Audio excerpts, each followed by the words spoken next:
बरसों से साधु बाबा उस वीरान जंगल में अकेला रह रहा था, लेकिन आज पहली बार उसकी खामोश रात में एक अजनबी लड़की की मौजूदगी ने सब कुछ बदल दिया था।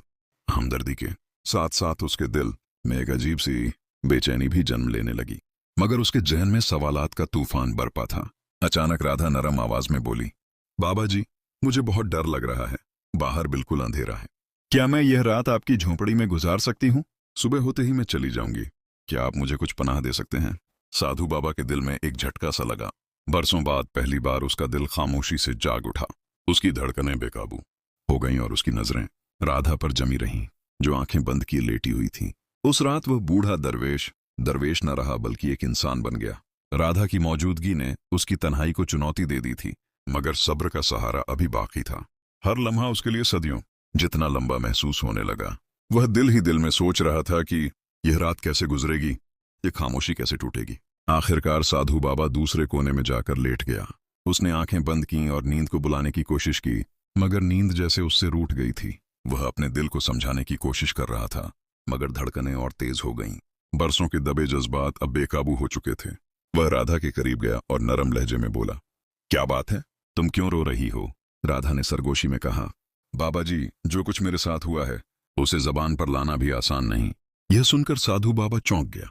वह हैरानी से बोला, आखिर वो क्या राज है जो किसी को नहीं बताया जा सकता? अगर चाहो तो मुझे बता सकती हो, शायद मैं कुछ समझ सकूं। राधा ने उसकी आंखों में देखते हुए कहा, बाबा जी, मैं वो नहीं हूं जो आप सोच रहे हैं। मैं कोई आम औरत नहीं, बल्कि एक भटकी हुई आत्मा हूं। यह सुनकर साधु बाबा के दिल पर बिजली सी गिरी। उसने साफ सुना जब राधा ने कहा, मैं कोई आम लड़की नहीं, मैं एक भटकी हुई आत्मा हूं। उसके कदम जमीन में धंस गए, उसके होंठ सूख गए। कांपती हुई आवाज में बोला, तुम वाकई एक आत्मा हो? यह मानना मेरे लिए बहुत मुश्किल है। राधा ने नरम लहजे में कहा, बाबा जी, मुझे मालूम था कि आप यकीन नहीं करेंगे, इसीलिए मैं अपनी पिछली जिंदगी की कहानी सुना रही हूं। फिर उसने बोलना शुरू किया, यह पुरानी बात है। हमारे गांव की झील के पास एक पुराना शीशम का पेड़ है। हम लड़कियां वहां घड़े भरने और नहाने जाती थीं। एक दिन जब सब वापस आई तो मैंने उस पेड़ पर एक अजीबोगरीब और खौफनाक सा नौजवान देखा। वह मुझसे शादी करना चाहता था। मैंने अपने बड़ों से सुना था कि उस पेड़ पर एक साया है। मैं फौरन समझ गई कि यही वही साया है। उसके बाद उसकी बातें मुझे नागवार लगने लगीं, मगर वह बाज न आया। जब उसने देखा कि मैं उसकी बात नहीं मान रही, वह मुझे मजबूर नहीं कर सकता था। वह चाहता था कि मैं उसके करीब आ जाऊं, मगर शादी की रात भी मैंने उसे दूर रखा। उसके बाद उसका रवैया बदल गया। वह मुझे मारने लगा। जब मेरा बदन निमर्दा हो गया तो उसने कहा, तू मर जाएगी, मगर तेरी आत्मा को सुकून तब मिलेगा जब तू किसी बूढ़े आदमी के साथ रिश्ता बनाएगी। यह सुनकर साधु बाबा लरज उठे। उसके दिल में खौफ का तूफान उठ गया। राधा ने आहिस्ता कहा, अगर आपने आज मेरा साथ न दिया तो मेरी रूह हमेशा इस जंगल में भटकती रहेगी। साधु बाबा के जिस्म पर पसीना छा गया। उसकी धड़कनें तेज हो गईं। वह राधा को एक भटकी हुई रूह मानने लगा।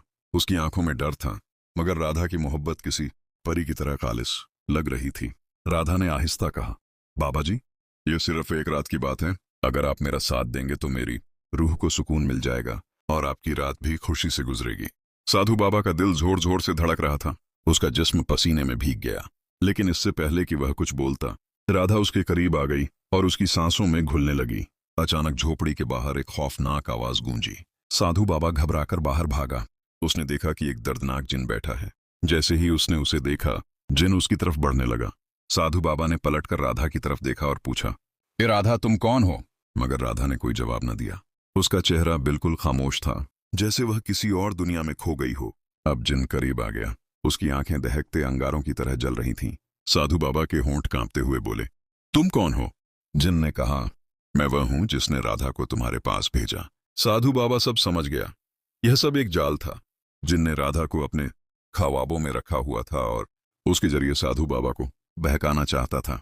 साधु बाबा ने गुस्से में कहा, यह तेरा काला जादू मुझ पर नहीं चलेगा। क्या समझा था तूने कि एक खूबसूरत लड़की के बहाने मुझे गुमराह करेगा? जिन हंसा और बोला, तुम तो पहले ही भटक चुके थे।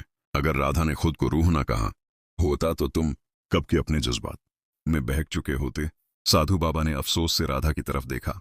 वह सर झुकाए बैठी थी। उसकी आंखों से शर्मिंदगी के आंसू बह रहे थे। वह सोच रही थी कि उसने कितना बड़ा गुनाह किया। जिन हंसा और बोला, अब तू मेरे जाल में फंस चुका है, ए बूढ़े दरवेश। साधु बाबा ने आंखें बंद की और सोचने लगा कि इस मुसीबत से कैसे निकले। फिर उसने आंखें खोलकर राधा से कहा, अपने दिल पर हाथ रखकर सोचो, तुम क्या करने जा रही थी। मैंने कभी किसी औरत के साथ खता नहीं की। फिर तुम क्यों मेरी बरसों की मेहनत, जो मैंने नफ्स के शैतान से लड़कर कमाई, जाया करना चाहती थी। अपने अंदर झांको और समझो, ये सब क्यों किया। साधु बाबा यह कह रहा था कि जिन फिर हंसा और